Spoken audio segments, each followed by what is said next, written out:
박정호의 손에 잡히는 경제 플러스.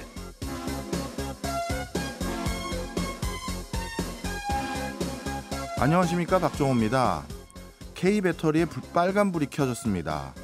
전기차 인기가 주춤하면서 배터리 수요도 감소하고 있는 와중에 중국은 정부의 지원에 힘입어 폭발적으로 성장하고 있고, 일본은 특허를 무기로 반격의 기회를 노리고 있는데요.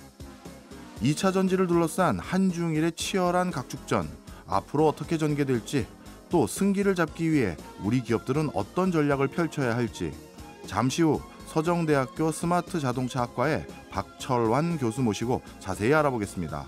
오늘도 유튜브로 함께 할 수 있습니다. 2월 29일 목요일 박정호의 손에 잡히는 경제 플러스, 광고 듣고 시작합니다.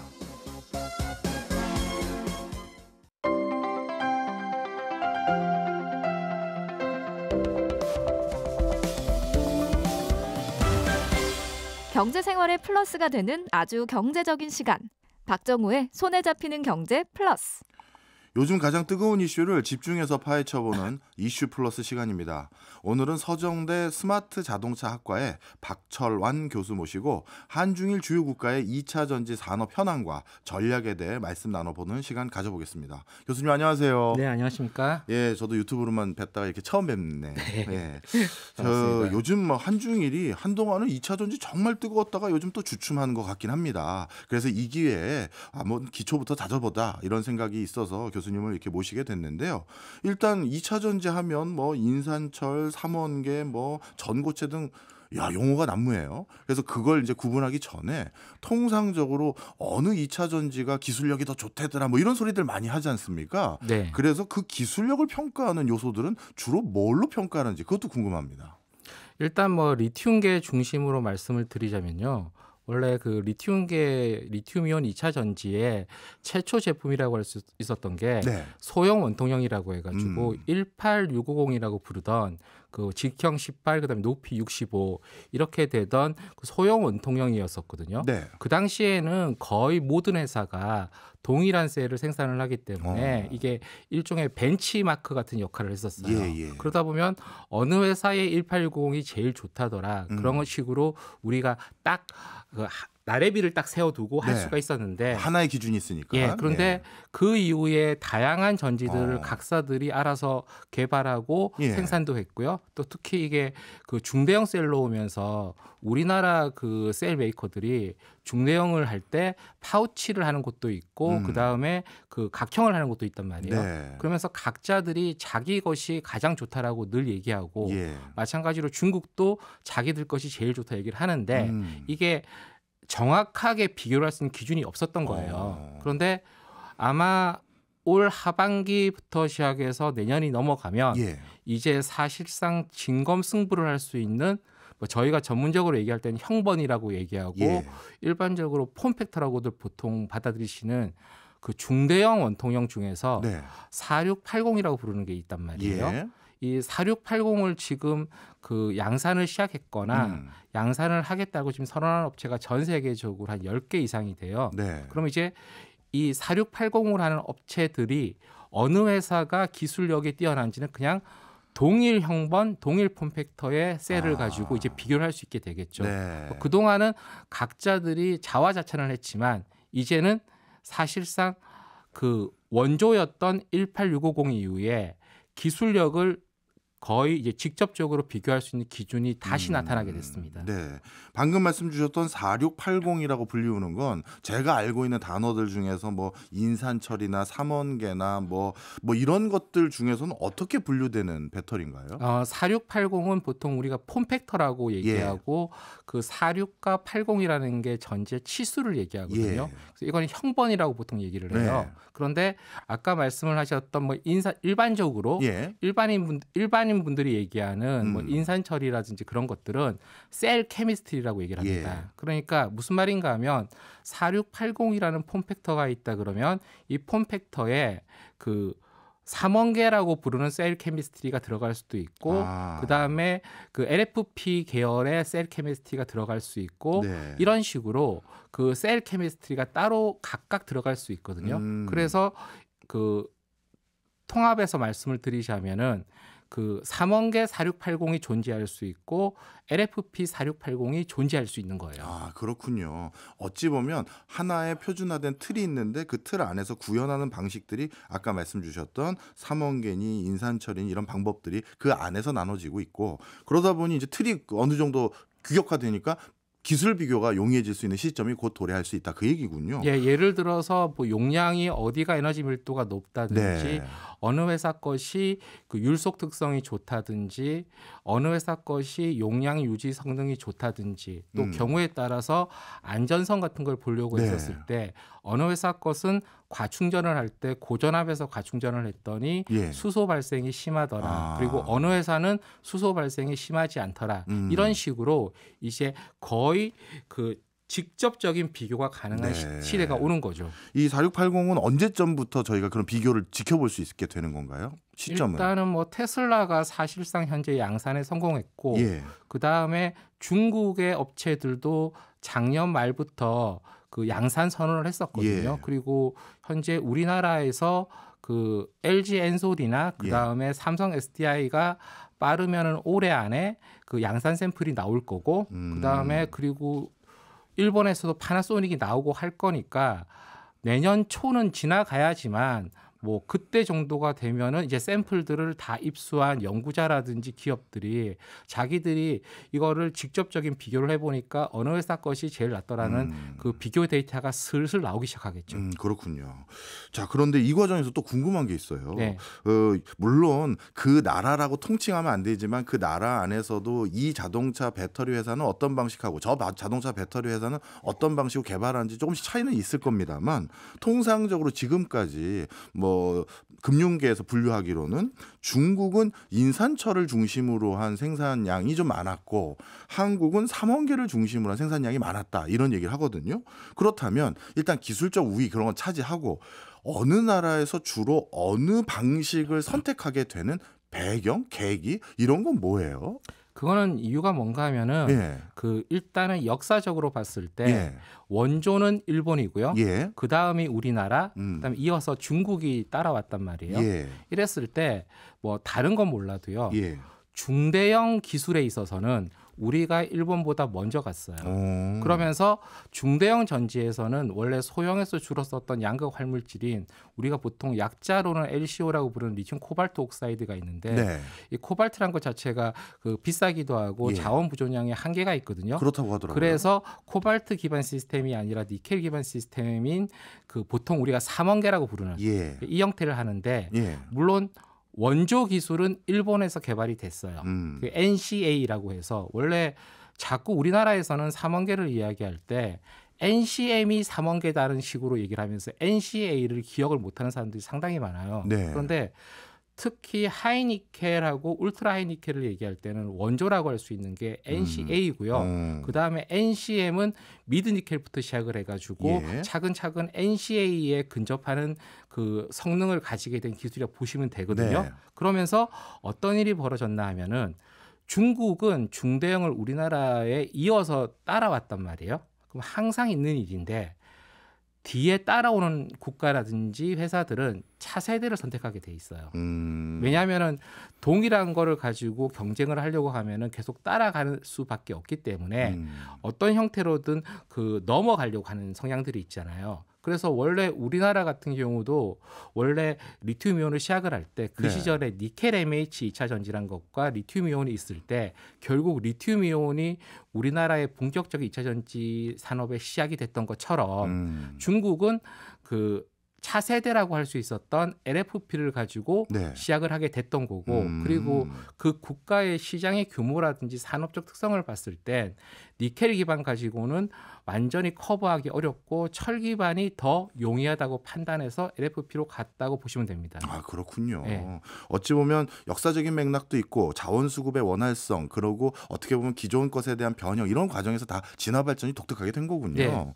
자, 그런데 이제 저희가 궁금한 건요. 이 수많은 방식들 중에 네. 뭐 하나가 시장에 표준화돼 버리면, 예를 들어서 중국이 추진하던 방식이 표준화에 가까워지면 한국이 추진하던 방식이나 이런 건 다 사장화돼서 우리는 진짜 다 뭐 그냥 헛고생만 하는 거 아니냐 이런 걱정들 하실 수가 있잖아요.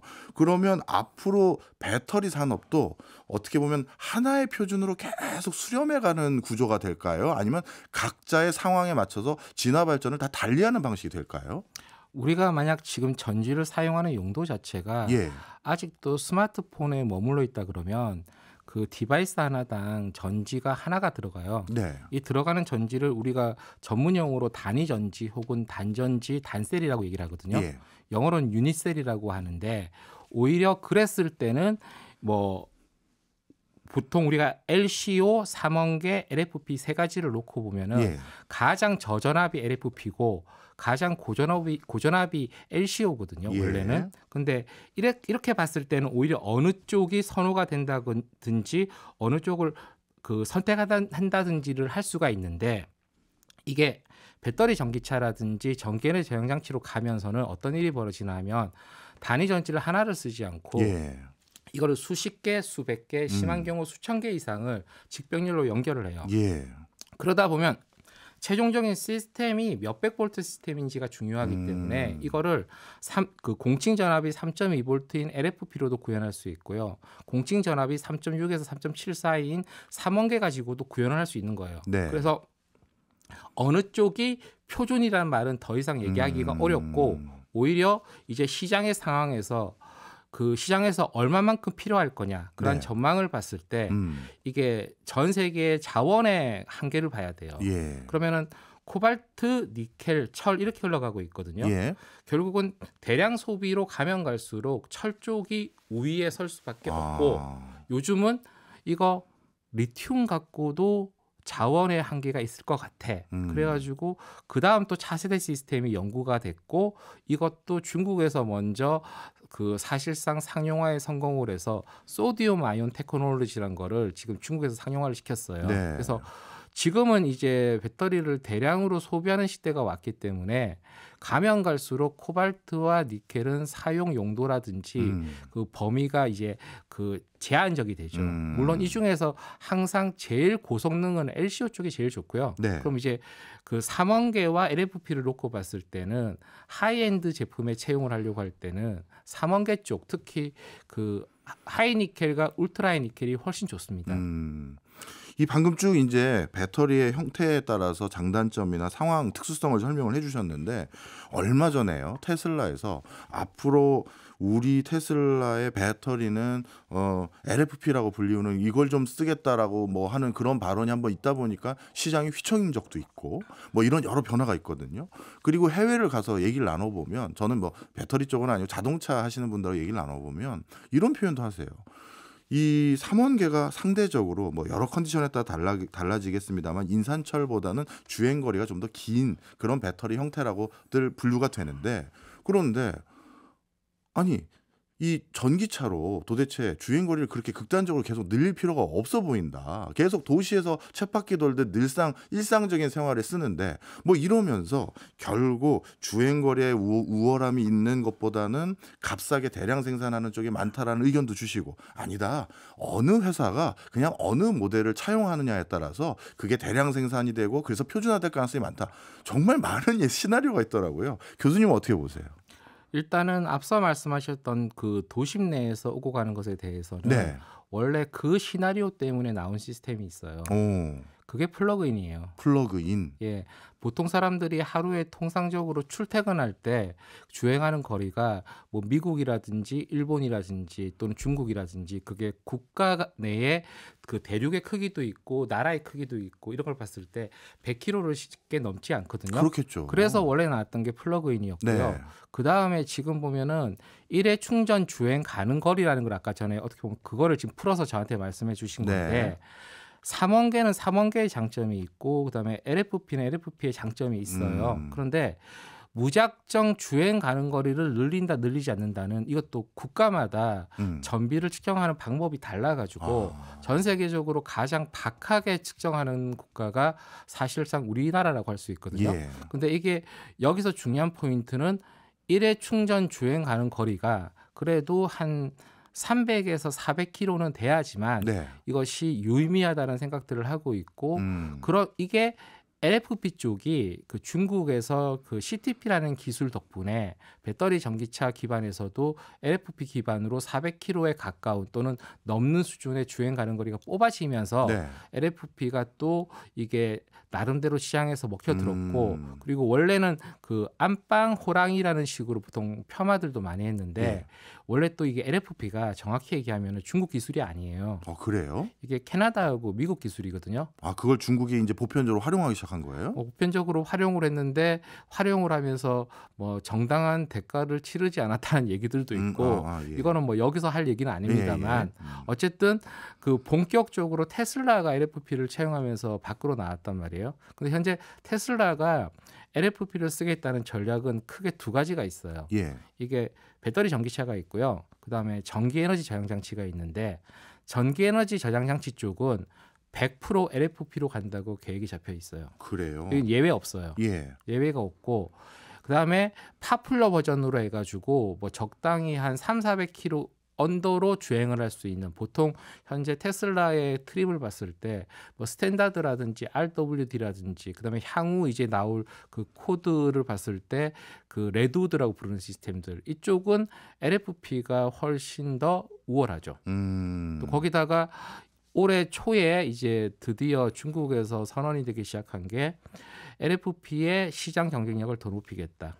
가격을 낮추겠다는 얘기가 나오기 시작했죠. 네. 그러면서 점점 가면 갈수록 LFP를 이제 얘기를 하게 되는데 그동안 LFP와 삼원계를 얘기할 때 LFP의 단점이라고 보통 주장들이 되는 게 있었어요. 첫 번째 저온 특성이 좋지 않다. 네. 그다음에 고출력 특성이 좋지 않다. 근데 이게요. 중국에서 그동안 LFP를 개발해오던 패턴이나 그 셀 케미스트리 특징이 그랬던 거고요. 이 LFP 쪽에서도 삼원계의 근사한 형태의 그 셀 구조를 채택하게 되면 차근차근 이게 저온 특성이라든지 그 다음에 그 고출력 특성이 올라가요. 뭐 전해질 같은 경우도 조성을 바꾼다든지 하면 올라가거든요. 근데 이게 최근에 CATL이라든지 몇몇 회사에서 그 신형 그 LFP 그래서 제가 이걸 보통 얘기할 때 어드밴스드 LFP라고 제가 얘기를 드리는데 이 어드밴스드 LFP라고 얘기할 때는 고출력 특성이 좋은 것도 어드밴스드 LFP고 저온 특성이 좋은 것도 어드밴스드 LFP고 그다음에 그동안 국내에서 자꾸 폄하를 했었던 에너지 밀도 부분 고에너지 밀도를 달성시킨 시스템들이 있어요. 뭐 LMFP라든지 또는 M3P라든지 이쪽도 전부 다 어드밴스드 LFP인데 이게 그 개선된 LFP들이 나타나면서 삼원계 시장을 차근차근 잠식은 하고 있습니다만 분명한 거는 완전히 오버랩되는 시장은 아니고 이렇게 그 교집합을 갖는 시장이에요. 그런데 훨씬 더 큰 시장과 좀 더 작은 시장. 그러니까 어떻게 보면 그 삼원계 쪽은 성능이 좋은 건 맞는데 이게 시장의 확장성을 봤을 때는 한계가 있다는 거죠. 오히려 시장의 확장성을 생각했었을 땐 LFP 배터리 기반이 여러 가지 단점들도 보완되는 여러 이슈들이 생기면서 확장성은 크다. 그렇다면 제가 알기로는 우리나라의 주력 상품은 삼원계에 가깝고 중국은 인산철이라고 들었는데 그러면 이 배터리 시장에서 우리도 전환을 인산철이나 이런 데 좀 더 많이 이제 생산을 그쪽 라인으로 해야 되는 겁니까? 이게 어떻게 보면요. 그 자꾸 이쪽을 잘 모르는 분들이 유튜브라든지 여기 나가서 이걸 자꾸 국가 간의 경쟁으로 자꾸 만들어 버려요. 뭐 중국의 LFP, 한국의 삼원계라 그러는데요. 중국도 요즘 삼원계 잘합니다. 그렇긴 하죠. 최근에 그 폴쉐에서 2025년형 마칸 일렉트릭을 출시한다고 하면서 거기에 장착이 될 것이 CATL의 NCM811 즉 하이니켈계의 삼원계를 장착하기로 지금 결정이 됐고요. 그다음에 우리나라에 들어오는 폴스터만 하더라도 우리나라에 들어오는 거는 LG 엔솔컷이 들어가는데 우리나라가 아닌 다른 지역의 삼원계 시스템으로 해서 롱레인지를 출시할 때는 CATL께 들어가요. 이런 식으로 이미 중국 제품들을 봤을 때도 그 삼원계 측면에 있어서 그 중국이 충분히 잘하고 있기 때문에 이제 이 셀 케미스트리를 어느 국가의 그 우월함이라고 보시면 안 되고요. 심지어는 일본의 파나소닉조차도 그리고 또 토요타조차도 갖고 있는 로드맵이 LFP와 삼원계를 같이 간다는 로드맵이고 파퓰러 버전은 LFP 쪽으로 집중이 되어 있어요. 그렇군요. 쭉 지금까지 설명해 주신 말씀을 듣고 보니까 이제 국가 간에 어느 하나의 배터리 모델만을 천착하는 것이 아니라 시장의 상황이라든가 완성차 업체의 니즈에 따라서 그때그때 만들 수 있는 역량들을 확보하고 거기에 대응하는 전략으로 가는 것 같네요. 이제는 더 이상 중국은 인산철, 한국은 삼원계 이러면 안 되는 거군요. 다만 우리나라가 LFP가 현재 없죠. 우리는 없고 네. 그러면 이제 우리나라도 늘리는 상황이 될까요? 어떻게 보세요? 보면요. 사실 골든타임은 지났죠. 그래요? 알겠습니다. 자, 지금 어떻게 보면 마치 무협지처럼 2차 전지 시장을 둘러싼 한중인의 변화에 대해서 하나하나 우리가 배워가고 있습니다. 2부에서는요, 이제 앞으로 이 2차 전지를 기반으로 해서 완성차와 배터리 회사들 간의 관계는 어떻고 그 과정에서 우리나라 기업은 어떤 성과를 내야 되는지 하나하나 또 여쭤보도록 하겠습니다. 저희는 광고 듣고 2부로 돌아오겠습니다.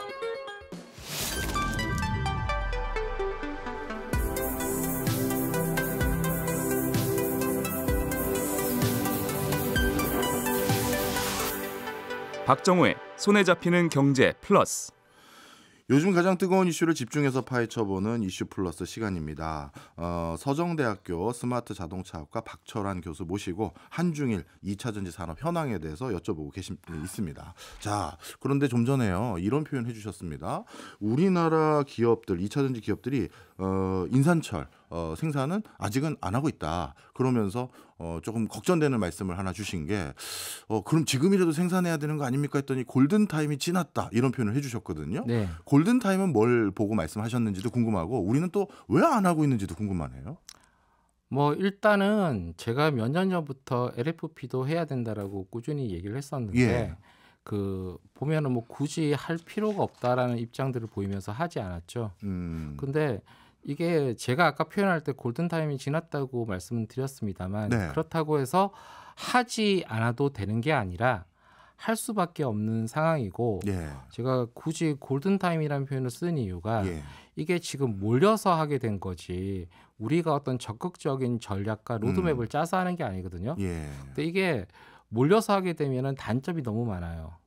원래 계획대로 하려고 했었던 차세대 기술들이라든지 이런 쪽에 투입해야 될 어떤 인력이나 예산이나 투자 같은 걸 LFP로 이렇게 긴급하게 투입하는 상황이 된 건데 예. 물론 긴급하게 투입했다라고 말을 하면은 또 이렇게들 항변들은 하죠. 꼭 그런 건 아니고 충분히 그 여유도 있고 된다라고 얘기하는데 그 얘기를 하기가 상당히 난감한 상황인 게 네. 일단 예전에 우리 기업들이 계속했던 이야기가 LFP는 쉽다. 금방 할 수 있다. 예. 예? 그렇게 경쟁력에 어렵지도 않고 음. 그렇다고 얘기들을 했는데 원래는 그렇게 얘기를 했을 때 어떠한 것들이 달성이 됐을 때 그 얘기를 할 수 있는지에 대해서 놓친 거예요. 예. 가령 기본적으로 그런 얘기를 하려고 그러면 핵심적인 부품 소재라든지 그런 것들이 아주 쉽게 내재화를 시킬 수 있고 모든 것이 준비가 된 상황에서 할 수 있다고 얘기를 해야 되거든요. 네. 이게 상식적으로 봤을 때 삼원계라고 얘기할 때는 우리가 일단 리튬은 공통적이니까 차치하고요. 그 니켈, 코발트, 망간 쪽이 우리가 수급하기도 어렵고 자원 개발이 어려우니까 예. 지금도 보면은 미국의 IRA 때문에 그 자원 광물 수급 자체가 지금 상당히 난감한 상황이잖아요. 예. 근데 만약에 우리가 LFP를 갖고 있었다 그러면 보시면은 여기에서는 리튬하고 철하고 인이란 말이에요. 예. 보면은 상대적으로 확보하기 쉬운 자원. 네, 상대적으로 확보하기도 쉽고 우리가 진즉부터 시작을 했으면 오히려 우리가 미국을 진출할 때 예. 우리가 LFP를 가지고 진출을 할 수도 있었어요. 근데 지금 이제 시작한다고 했었는데 당장 시급하니까 어떤 일이 벌어지냐면 결국 LFP조차도 이게 양극 활물질을 네. 결국은 중국 양극 활물질 제조사에 의존할 수밖에 없는 상황이 되어버리고 있죠. 예. 그럼 이게 쉬운 게 아니었던 거고 그리고 금방 할 수 있었던 게 아니었던 거죠. 그렇군요. 참 근데 아까 그 일부에서 말씀 주셨던 걸 듣고 나니까 더 의구심이 드는 게 아까 인산철하고 삼원계 두 가지 시장이 교집합도 있고 그렇지만 다른 부분도 있다 하시면서 인산철 시장의 규모가 삼원계보다는 조금 더 큰 면이 있다 말씀 주셨는데 시장 규모도 더 큰데 굳이 우리는 이걸 왜 생산을 안 하고 있었을까요? 자원 확보도 좀 용이한 편도 있었는데. 뭐랄까 익숙한 게 삼원계 쪽이었다고 보시는 게 좋을 것 같아요. 오히려. 예. 우리나라 기업들에게는. 그게 또 왜 그런가 하면은 예. 삼원계 쪽은 상대적으로 그 양극 활물질의 결정 구조도 층상화물이라 가지고 예. 기존에 우리가 그 소형 리튬이온 2차 전지를 할 때 그때 알고 있었던 셀 케미스트리라든지 레시피라든지 이런 걸 그대로 적용시킬 수가 있는데 우리가 국내에서 원래 LFP 쪽 소재 같은 경우는 예. 국내 모 화학회사가 그 한번 해보려고 시도를 했었어요. 네. 그리고 그 회사가 오히려 그때 중국의 BYD에 납품 시도도 했었고요. 네. 근데 오히려 잘 못했던 기억이 있어요. 그러면서 좀 기억 안 좋은 기억들이 있었고요. 또 그리고 지금 어딘지는 아는 분들이 거의 없는데 모 스타트업에 준하는 벤처가 그 LFP 초창기 시장에 미국의 A123라는 회사가 있었는데 그 회사에 극판을 납품한 적도 있었고요. 네. 완전히 관여를 하지 않은 건 아니었는데 중소업체라든지 벤처들은 좀 하는 편이었지만 대기업 쪽은 그냥 그 LCO 기반과 삼원계 기반 이쪽에 그냥 딱 꽂혀가지고 네. 이것만 했고 여기서 다양성을 확보하는 게 쉽지가 않았던 거죠. 그렇군요. 그렇다면 아까 골드타임 그게 자꾸 마음에 걸려가지고요. 이제라도 우리 기업들이 인산철 부분에서 기술 개발이나 노하우도 축적하고 좀 생산 캐파도 늘린다면 중국 못지않은 인산철 부분에서도 성과를 낼 수 있는 여지는 있을까요? 중국이 너무 멀리 갔어요. 그래요. 그렇다면 진짜 좀 고민이 되는 부분이 있겠네. 우리 그래서 2차전지 회사들이. 일단은 어떻게든 그래도 안 할 수가 없는 기술이고 산업이기 때문에 예. 해야 됩니다. 그리고 우리도 어떻게 보면은 이제는 그 전기에너지 저장 장치 쪽도 자꾸 삼원계에 천착하지 말고 네. LFP를 가지고 혹은 뭐 중국에서 이미 상용화가 된 소디움 아이온 테크놀로지를 가지고 이 두 시스템은 완전히 전기에너지 저장장치 쪽으로 특화를 시켜버리고 자동차 쪽이라든지 그런 쪽은 삼원계와 LFP 쪽으로 간다. 이런 식의 전략을 전 세계적으로 잡혀있는 그 방향성에 맞춰갈 필요가 있어요. 그렇군요. 또 한 가지 이런 기술 발달 측면에서 여쭤보고 싶은 게 저는 그냥 차세대 그냥 기술이다 이렇게 통칭하는데 뭐 리튬 황이라든지 전고체라든지 뭔가 이런 것들이 좀 일정 수준 올라가면 게임 체인저가 될 것 같은 뭐 뉴스 보도들이 많던데 이런 것들은 어떻게 받아들여야 됩니까? 그럼 이 옛날 그 과거의 제가 기억을 좀 리콜할 수밖에 없는 상황이 되는데 제가 2003년부터 우리나라에서 거의 국가적인 규모로 처음 투자를 했던 그 차세대 전지 성장 용역 사업단이란 걸 제가 그때 거의 독자적으로 운영을 했었거든요. 제가 그걸 처음 시작할 때 그 전국에서 여기저기 학교라든지 연구소라든지 해서 그 차세대 전지 성장 동역 사업단을 운영할 때 무엇을 해야 되는가에 대해 제안들이 왔어요. 그때 제안들이 왔던 게 리튬 설퍼, 리튬 에어, 징크 에어 이런 식으로 지금 아까 말씀하셨던 거의 그 시스템들이 다 제안이 왔어요. 그리고 이쪽으로 국가 R&D를 집중시켜 주시면 한 3, 4년 지나면은 반드시 상용화를 시키겠다 그러더라고요. 근데 어떻게 됐나요? 제가 그걸 보고 그쪽 과제들을 전부 드랍을 시켰어요. 그리고 제가 택했던 방향은 우리나라는 아직까지 2003년 4년이 우리나라 리튬이온 전지 산업의 초창기였어요. 왜냐하면은 그 배터리 3사가 99 그다음에 2000년 이때 18650 라인을 처음 깔면서 산업화 원년이라고 할 수 있었기 때문에 그때는 한 3, 4년 지났을 때였거든요. 그래서 그때 제가 타겟팅을 했던 거는 첫 번째 18650 소형 원통형, 두 번째 중대형은 어느 쪽으로 갈 것이냐. 그때는 기업들 간의 경쟁을 시켜서 어느 기업이 이기면 각형으로 가려고 그랬고 어느 기업이 이기면 파우치로 간다고 해서 그 결과가 그 18650 소형 원통형을 간다는 거는 이거는 상수였고 중대형은 그 중대형 파우치 쪽으로 결정이 되면서 일단 우리는 산업을 키우는 게 중요하지 지금 저 기술 투자해봤자 3년 안에 상용화가 안 된다 그랬어요 제가. 그리고 그럼 지금은 어떠냐? 이게 자꾸 차세대 기술이라고들 주장을 하는데요.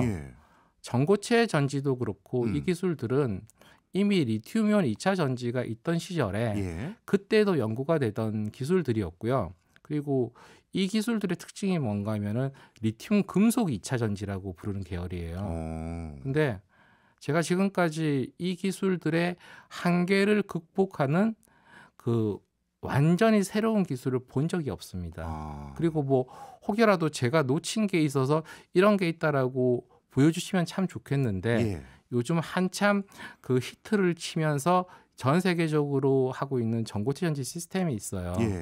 이거에 대해서 각자들이 자기들이 독자적으로 한다고 늘 얘기들 하거든요. 근데 제가 딱 그때 그 시스템을 보고 한 얘기가 이거 1999년에 미국의 오크리지 내셔널 랩에서 최초로 제안한 건데 그래서 제가 그거를 오크리지 내셔널 랩 시스템이라 그래요.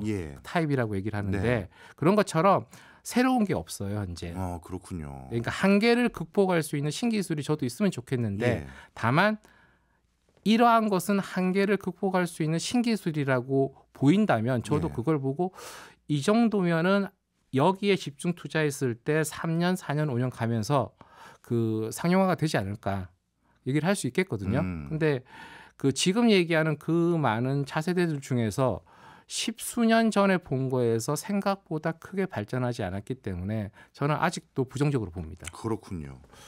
만약에 그렇다면 더더욱 걱정이 되네요. 예전에 기술 발달사를 보면요. 꼭 우수한 기술이 보편적으로 차용되는 것이 아니라 때로는 많이 쓰는 기술이 보편적인 기술이나 표준 기술로 돼버리는 경우도 많이 있잖아요.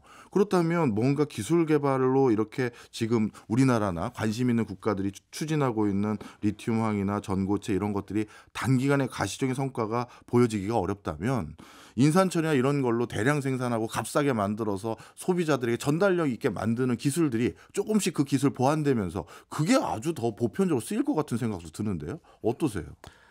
딱 지금 뭐 과거에 기술적으로 우월했는데 대중적이지 못했다는 말씀하시니까 딱 떠오르는 게 그 비디오 테이프에서 그 소니 베타 쪽을 얘기하신 것 같은데 저도 그 세대입니다. 그런데 그때와 요즘은 또 많이 달라요.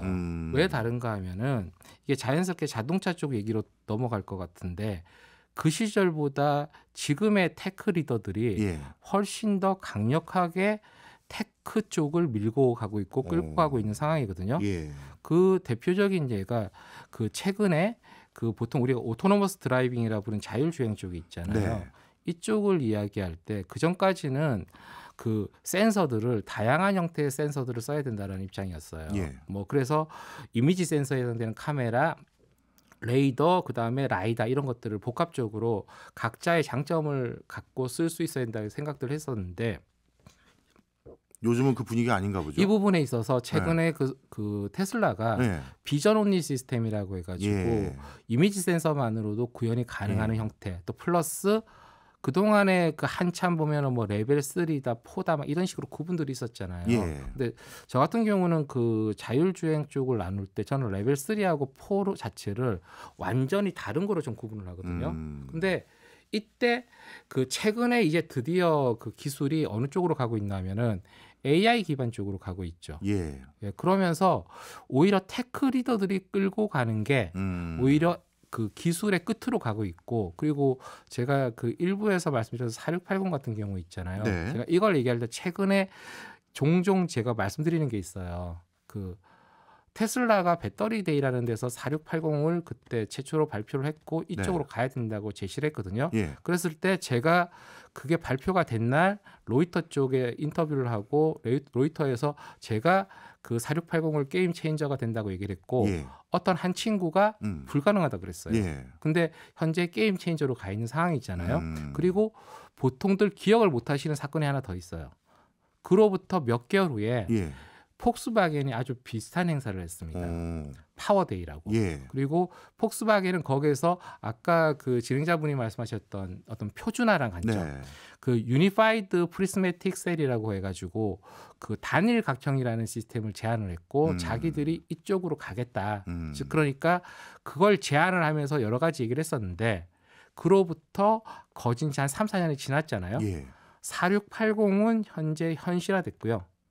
그 폭스바겐의 그 유니파이드 프리스매틱 셀이라는 거는 아직도 지지부진한 상태이고 폭스바겐은 이제서야 파워코라는 자회사를 만들어서 뭐 몇 년 안에 양산해 해보겠다고 했지만 그 진행하는 능력이라든지 속도라든지 못 따라가고 있는 거죠. 예. 결국은 그 과거에는 오히려 하이엔드 테크놀로지가 있다고 했을 때 그 시장에서 기술 우위 쪽이 밀리는 경우도 있었는데 최근에는 이 테크 쪽 트렌드 자체가 그 끌고 가는 쪽이 시장까지 끌고 가는 아주 황당한 상황이 지금 벌어지고 있거든요. 그렇군요. 그래서 요즘은 그냥 하이엔드 테크놀로지 쪽이 네. 시장까지 거의 잡아먹는 상황인 것 같아요. 결국 기술이 시장을 잡아먹는 형태로 2차 전지는 귀결돼 가고 있는 흐름이다. 이 말씀이네요. 네. 자, 그렇다면 이제는 또 2차 전지, 우리는 이제 자동차용 2차 전지 중심으로 네. 말씀을 나누니까요. 요 2차 전지 업체와 완성차 업체의 관계가 궁금합니다. 예를 들어서요.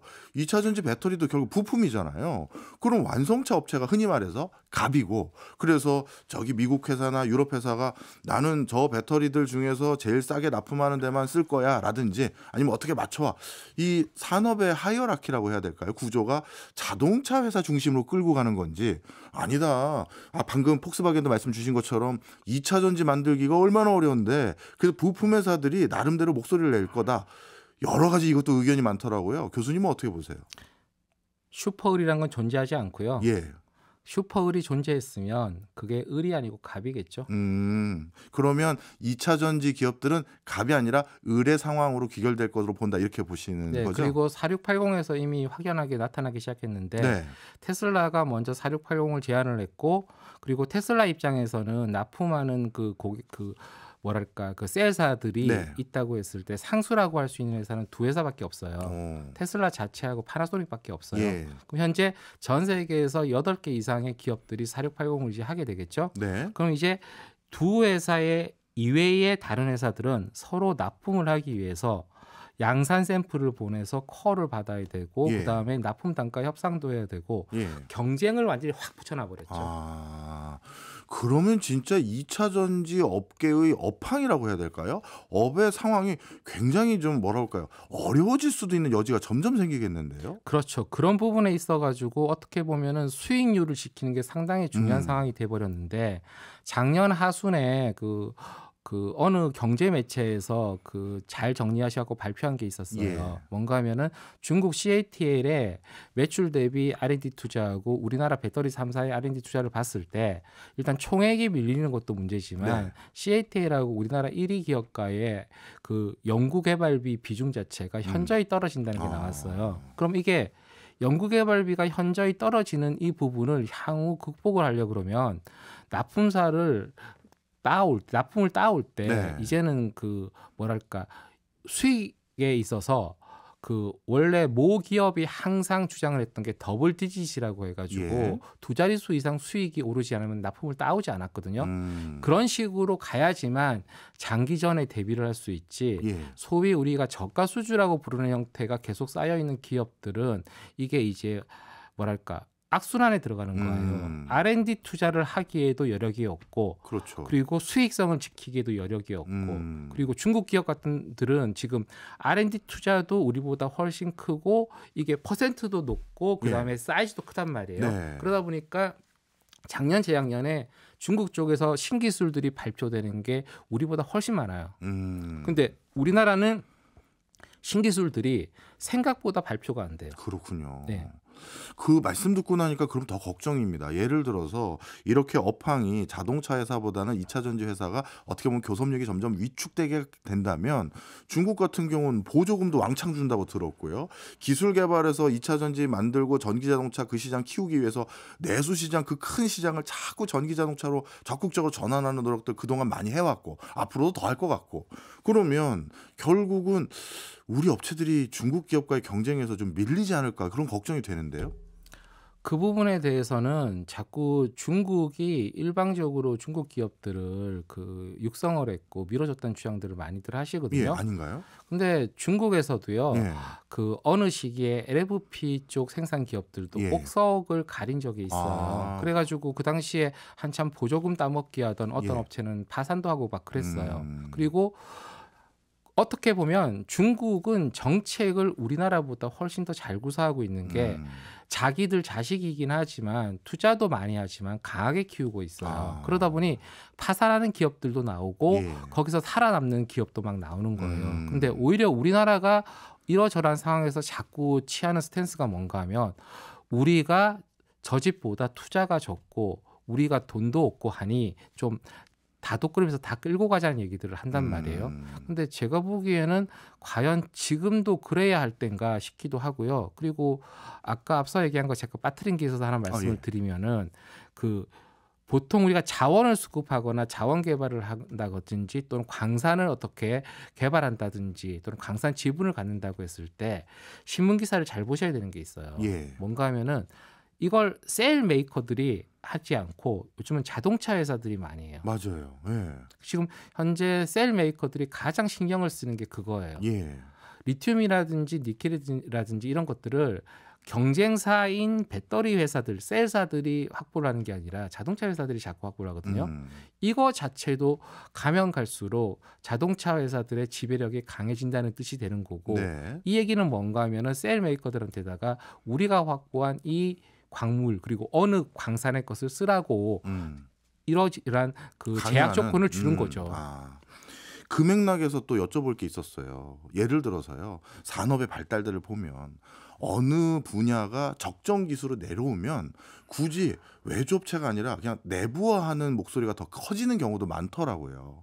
예를 들어서 앞서 교수님께서도 말씀 주셨듯이 전기 자동차로 한 사람이 평소에 쓰는 주행거리라는 건 100km 안짝의 출퇴근이나 생활에 쓰는데 그럼 극단적으로 기술 개발 왕창해서 우리 가솔린 자동차처럼 600km, 700km 이렇게 가는 게 아니라 그 적정선에서의 기술에서만 활용되는 어떤 그런 제품들이 된다면 결국 자동차 회사들이 이미 광구도 개발권 다 가져왔고 2차 전지 관련한 기술 수준도 낮아졌으니 야 그냥 우리가 엔진 개발했던 것처럼 직접 하자 이렇게 될 가능성은 없을까요?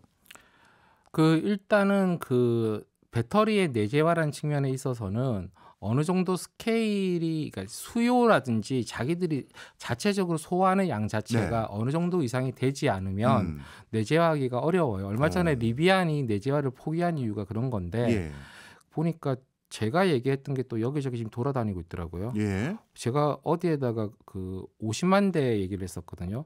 그게 여기저기에서 뭐 갑자기 또 돌아다니기 시작하고 있던데. 내재화의 기준이 50만 대 그건가요? 자동차 회사가 자체적으로 쓸 때 한 자동차 기준으로 한 50만 대 내지는 또 경우에 따라서 장착량이 늘어난다면 그 50기가와트 아워를 그 회사 자체가 소화를 할 수 있다 그러면 그 내재화를 시도할 만하다고 저는 얘기를 하거든요. 근데 그 리비안이라든지 그런 회사들은 지금 현재 상황에서 자기들이 연간 50만 대까지 가기가 어렵기 때문에 당장은 섣부른 거기 때문에 그렇게 되는 거죠.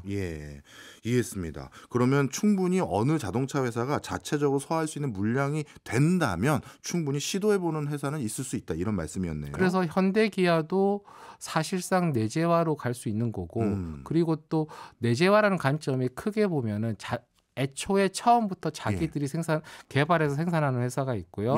그 다음에 조인트 벤처라는 회사가 있고요. 그 다음에 또 경우에 따라서 그 자체적으로 셀 기술을 개발을 하고 자기들이 개발한 셀을 그 외주를 그러니까 전문 셀 메이커에다가 외주를 주는 경우도 있단 말이에요. 현재 뭐 우리나라 같은 경우도 요 형태는 아마 전 세계에서 우리나라가 가장 먼저 가는 것 같은데 그 일종의 이걸 근데 자꾸 과장을 해서 파운드리 형태로 간다는 착각들을 하는 사람들이 있는데 그건 아니고요. 파운드리는 반도체용 아니에요? 뭐죠 그게? 그러니까 이게 자동차 회사에서 셀 기술을 개발을 해서 그 양산 의뢰를 한다고 해서 이거를 파운드리로 간다고 착각들을 하는데 그런 의미로. 그거는 좀 너무 뭐랄까 그 비상식적인 이야기고요.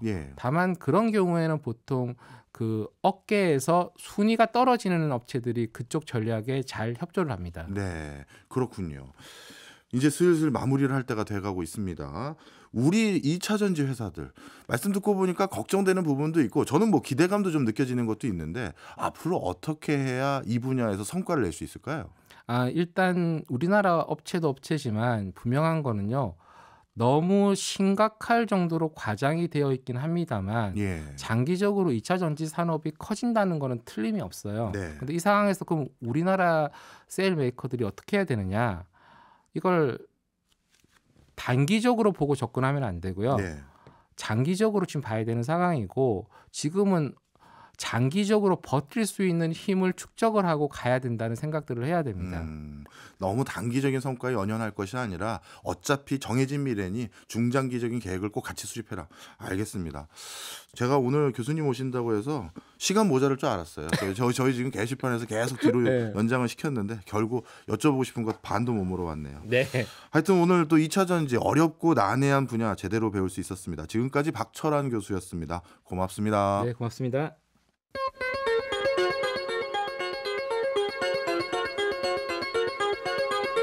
네, 오늘 끝곡은 없습니다. 하나라도 더 여쭤봐서 그래서 알아보려고 하다 보니까 그렇게 됐네요. 저는 내일 이 시간 저녁 8시 5분에 다시 찾아오겠습니다.